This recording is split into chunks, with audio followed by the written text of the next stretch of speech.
Great to have you along for the ride. Thanks a lot for stopping by. Really glad to have this guy back. It's Kevin Sorbo. He, of course, is a great actor. He's a great producer. He's still making movies, even in this woke culture that we live in. And he just doesn't care what Hollywood has to say because he's making great work and great films. How are you, Kevin? Good to see you. I'm doing great. Loving it down here in sunny Florida. We're at 84 degrees. I checked with my buddies back in Minnesota where I grew up. They're 5 below zero. I said, You can keep it.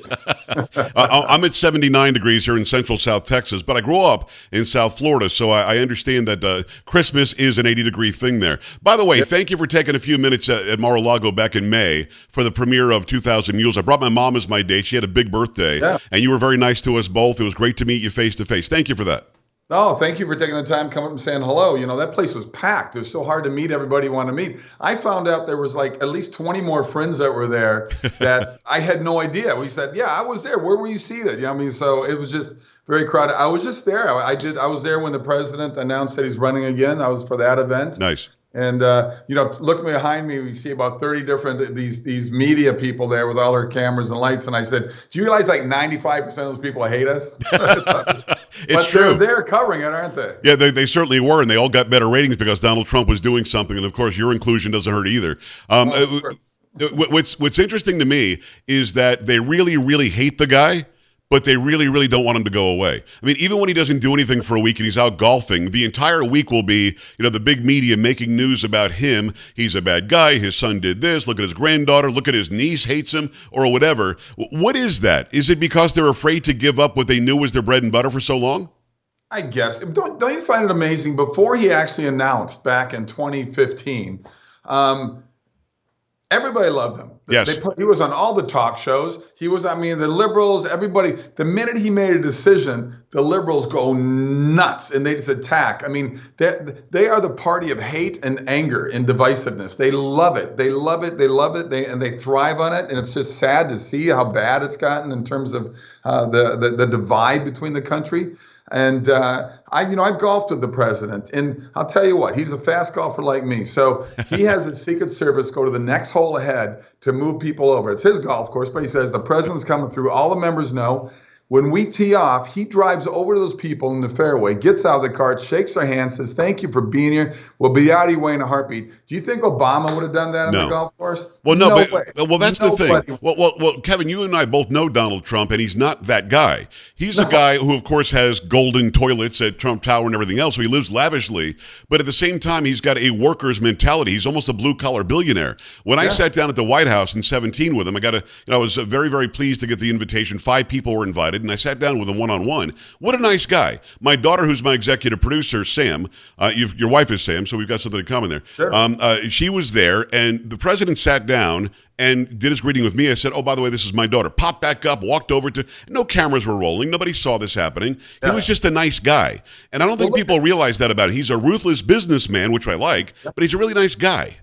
Look at all the time that they spent trying to find dirt on his kids. He's been, what, 3 marriages or something? And they couldn't find anything. And then when Biden, could you imagine if Hunter Biden, if Biden was a Republican with his son, that stuff, all this stuff that's finally coming out now because of everything that's coming off Twitter and what Musk is finding, this stuff would have been done a long time ago. They would have been attacking him. And it's incredible to me how biased they are and how hypocritical they are with that bias. I mean, they don't care if they lie. They don't care what they say. There's no repercussions for them whatsoever. Yeah, if it were Don Jr.'s laptop, this would have been the biggest story for the past 3 years because the FBI had it since 19. It's Kevin Sorbo. He's got a new movie coming out called Left Behind, Rise of the Antichrist. It comes out, what, next month?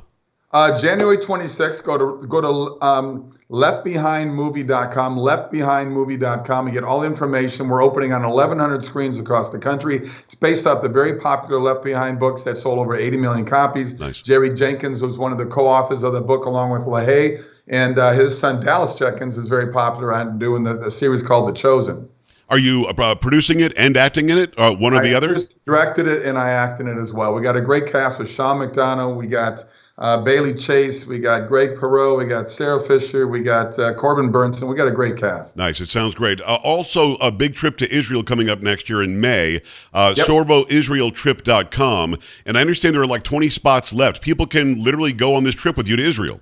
We did it in 2019. It was hugely successful. I've been back 2 more times since then to do documentaries. But my wife and I decided to do it again. It's May. What are we going? May 17th through the 28th. It's walking the footsteps of Jesus. It's a bucket list trip, guys. We've got the 3 best guides in the whole country. You're going to see some most amazing things when you travel through the country. So please join us, sorboisraeltrip.com. I'll be there with my wife and my kids as well. You and I both know as conservatives, we know, and as conservative Christians, we know that that's the promised land. Israel and Christianity, we don't have a conflict. Yet for some reason in our society today, there is this push to make us believe that right-wing people, conservative people, traditional American values people don't like Jews, and that Jews somehow have to align with the political left in this country. That seems like bizarro world to me. Why do you think that is? I'd love to know why there's such a thing, an attack on Israel. I don't get it. Here's our trip. I got to see if we can get this picture and if you can even see it. Oh, we can. Yeah, perfect. That is us at the posing. Beautiful. At the embassy there in Israel with Trump's name on that plaque right there. This is when he finally moved the embassy over to Jerusalem when all these other presidents before him didn't want to do it. And then he went in and got in office. I think he did it in the first 5 minutes he was in office. Right, that's right. It was just, but it's amazing. Like I said, I hope people join us on the trip. But why people are doing this, why this hateful thing? I mean, I've got a buddy of mine who's in the Israeli army over there, and he sent me photos of on the other side that people taking shots all the time in Israel. They actually put little kids in front of them, use them as human shields. Oh my God.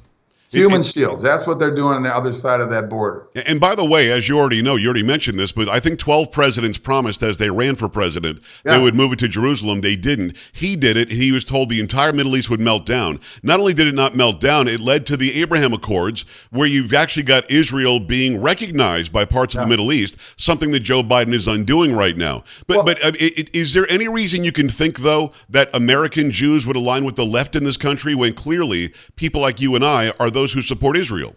Well, all I can tell you is maybe they're atheists and are agnostic Jews. They're not practicing Jews. Okay. That's all I can think of. Because when I was over there, Israel loved President Trump. They love him. They love everything he's done. It was a totally opposite, different feel over there. So I would have to think most of the Hollywood Jewish community, which is quite large, they just don't want to like people on the right. When you know what, you look at the Warner Brothers, you look at the Jewish population that still pretty much runs Hollywood. Right. All my agents and managers have always been Jewish. I don't have a thing against that whatsoever. Right.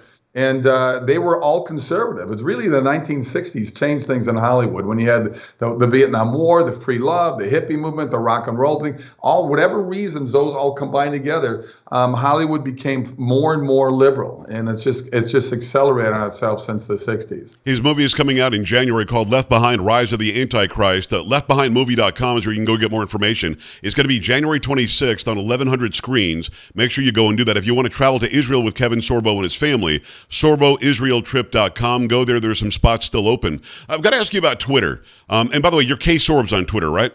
K Sorbs, yeah. Because my buddy called me Sorbs. I just put it in there. I didn't know it was going to grow the way it did because I just do these little jokes. Well, I follow you. You don't follow me. Nothing. Whatever, Kevin. Okay, you're big time. You know, John Cena followed me today. Do you know John Cena? I don't know. I think I met the guy one time. Yeah, I've never met him, but when you look through his feed, he follows a lot of conservatives quietly. It's very interesting because he's got like 14 million followers, and big names like that, I'm getting wind more and more, and I wonder if you are as well, that they do lean conservative, at least have a conservative interest in what it is that they want to hear and see and consume. Is that more prevalent than we regular people know out of Hollywood and out of big sports and everything? I get people on both sides of the camera when I'm shooting a movie coming up to me and say, thanks for being a voice for us. Nice. And I go, why don't you be a voice for yourself? But they're all afraid. Look, it's not only Hollywood that uses fear as a weapon. You know, our government uses it as well. Yes. And you saw it in full display during the COVID fear factor that, you know, the world's coming to an end. And the government loves to rule us by fear. And unfortunately, too many people fall into that trap of just believing everything government says. I'm a firm believer in what Ronald Reagan said, that the greatest words to fear are, hi, I'm from the government and I'm here to help. Yes, exactly right. When it comes to free speech and Twitter, you've been attacked mercilessly because you're unabashed in what your beliefs are. You're a traditional American values guy. You're a conservative guy, and you're not afraid to say that. Do you feel vindicated at all that Elon Musk is releasing all the stuff that you and I knew was happening last year or 2 years ago? One of my tweets was, "Hey, does anybody have any more conspiracy theories? Because mine keep coming true." You know, so That's And so I think good. what I put out there, with the latest election thing going on again, certainly there was no voter fraud again. But when I look at Fetterman winning the state of Right. Pennsylvania over Dr. Oz, I said, you've got to be kidding me. So I said, here's the best ticket for 2024, Biden and Fetterman. It's a no-brainer. That's what I posted on Twitter too. That would have got you suspended just a few months ago, to be honest. Oh yeah. It's Look, Facebook took me down a year and a half ago for posting the truth about COVID. I could say the same things today and they wouldn't be able to take me down because they're all backtracking slowly more and more every month now. Well, Kevin, they want amnesty. Haven't you heard? Anybody who said anything about COVID, suddenly we're finding out the real adverse effects of these jabs. We're finding out really that it did come from the Wuhan lab. And they want to give amnesty to everybody who misled us and led a lot of people to their deaths, to be honest. What do you think about that? Should we just let's just wipe the slate clean? You didn't do anything wrong. No. You haven't paid for it. You realize that there's like 67% of people that have been the shot, the jab, the follow-up, all that kind of stuff. 67% of those people are the ones who are dying and getting COVID still. Yes. No, it's true. And when you ask about who's dying now, the big media still wants to spin it that it's the unvaccinated. It's not. They're even having doctors come on to say, well, they're under-vaccinated. They didn't get enough boosters. I guess you need like 7 now, and then you won't die. The fact is we're finding out what the truth is, and with the Republicans taking over the House, hopefully we can get some oversight and get something done. By the way, go and follow him right now, K Sorbs on Twitter, and go to leftbehindmovie.com. Again, this January, the 26th, 1,100 screens will show the movie Left Behind, Rise of the Antichrist. You mentioned Reagan a couple of times. You've got a Reagan movie coming out as well. What's the progress on that? I do. I think it's coming out in the spring. Dennis Quaid plays the president. I play his pastor in it. I've got another movie coming out called Miracle in East Texas, true story set in 1930. I directed that one as well with John Ratzenberger and Tyler Main. Nice. And Lou Gossett Jr. is in that one. And I've got a great place to go for Christmas gifts, guys, with my books, my wife's books, our DVDs, everything, sorbostudios.com, sorbostudios.com. We got some great deals going right now. We got some wonderful, wonderful items. We got Hercules paraphernalia. We've got Memories from Andromeda, all kinds of good stuff on the site. Was there a time when you decided, I'm going to be open and out about how I feel about things, that you were afraid you wouldn't get work? Because, Sorbo, you're working nonstop. It's as if you've got project after project. Did you worry about it or not? I didn't even think about it at the time. It was about 11, 12 years ago. I started being more vocal on the internet and all that. And my wife said, you better look out. They'll come after you. And I go, well, why can't I have a different point of view? Why do I have to follow all the sheep of Hollywood? I'm here to wake up the lions. But she's right. I got called in by manager and agent. And after all the years I worked with them, they said, we can't work with you anymore because apparently if you're a Christian and a conservative in Hollywood, you're a double leper. So that's what kind of took me out of Hollywood. But, I love the business. I've made great contacts through the decades I've been involved, 40 years in this business. And I've been doing most of my movies on my own. I've shot over 46 movies since I left my agent. I've shot over 70 movies total in my life. So I'm already booked for 4 movies next year. I shot 3 movies over a year ago. They're all coming out this year. I shot 4 movies this year. They'll be coming out late next year or early 2024. So knock on wood, I'm staying busy. God bless America.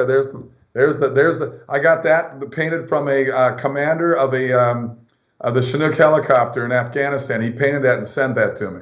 That's beautiful. Let me take your name down a second so people can see that. Beautiful. Kevin, it's interesting because you keep talking about who's in these movies along with you, and of course you're a humongous star. Louis Gossett Jr., what an incredible actor. John Ratzenberger, we all love John Ratzenberger. So you got these people who are not afraid to put their names on it now. Has that been gradual, or was that from the beginning? I think it's becoming more and more gradual. I think you're right there. I mean, I think Lou Gossett and I are probably on different sides of the political fence, but he's a great guy, and I don't harbor anger towards him. He doesn't harbor towards me. I got friends who are liberal. I got friends who are atheist. We still get along. It's that other percentage it's really the smaller percentage we give the biggest voice to. They're the super squeaky wheel, and we give them all his power. I mean, really, it's sad and it's mind-boggling to me that we're letting the world fall apart like this, but it is. But I think there's a turning point. I think we keep talking about the silent majority, but people need to keep waking up. Like I said earlier, we need to have the lions wake up and not be afraid to roar. And that's the thing. I mean, work is work, friendships are friendships. Why wouldn't Louis Gossett Jr. work with you? It doesn't matter if you guys agree on this item or that issue or that topic. I mean, the fact is, you're a good guy, he's a good guy. We enjoy the work that both of you do. Why wouldn't you get together? And that's the thing. The far left-wing liberals want cancellation, whereas people like you and I never wanted that. Yeah, I think when my agent said we can't do work with you anymore after all the money they made on Hercules and Andromeda, I think that I was the victim of the cancel culture in the woke world before those things became like, talking points. Yeah. So it's unfortunate and sad. I don't hold that anger towards the people on the left, but if anything, I feel sorry because I think there's an ignorance and I think there's an uneducated point of view brought about by our public education system because it sucks. It's horrible all the way through the universities. When you and I went to school, I didn't have teachers telling me how to vote. Never. I didn't have teachers. They taught math. They taught science. They didn't go in there and get it political with any of us. So it's just bizarre where this country's gone to. Ronald Reagan again said we're a generation away from losing our freedoms. He was right about losing them. He was wrong about the timetable. It's been crazy in the last 2-3 years. Yeah, it certainly has. Kevin Sorbo, go to all the websites. Let me give them to you again. I'll say it slowly. Leftbehindmovie.com, leftbehindmovie.com. Movie will be on 1,100 screens on January 26th. It's called Left Behind, Rise of the Antichrist. That's the one coming out now. The Reagan movie will be out next spring. Go to sorboisraeltrip.com if you'd like to go with Kevin and his family to Israel next May. There are some spots still open, sorboisraeltrip.com. And you said sorbostudios.com for all the merch, right? SorboStudios.com has all that information as well, so they can just go there for one-stop shopping if they want. I know that you knew Kirstie Alley. We were certainly surprised and saddened the other day by her sudden loss. You have any words just to tell the people watching and listening about her life and the fact that she was unabashed like you are? The first time I met Kirstie, I did a guest spot on Cheers and only had a couple lines, and it was beginning of really the career starting to take off for me. And since then, we met a number of times at Muhammad Ali's fight night. They raise money there for Parkinson's every year down there in the Phoenix, Arizona. And she would be there at a number of those events and other charity events. We would run into each other, have great little chats, really talk. She was wonderful to me. And she did come out and she just said, okay, enough of this stuff, guys. She got attacked left and right too. But, that's what they do. I get attacked. Doesn't matter what I post on Twitter. Right. You got that 5% that is just waiting for me to say something because they have nothing better to do with their lives. So I'm kind of honored that they follow me. I feel sad for them. These people wake up every day just with nothing but anger and hate. What a horrible way to go through life. I'm sure they look in the mirror and hate what they see. So they want to drag you and I down the black hole they live in. Yeah. And it's sad and it's unfortunate, but I don't harbor the same thing towards them. That's fine. They can live their lives that way. If anything, I feel sorry for them. I love your perspective. I love your work. I love you coming on the show. Thank you, Kevin. Go to leftbehindmovie.com, sorboisraeltrip.com, or sorbostudios.com. Kevin, thanks a million. Let's talk again soon. My pleasure. Have me on the week of January 20th so we can plug the movie again. 1,000%. We'll make that happen. Thank you, sir. I appreciate you. We're back after this. Stay right here.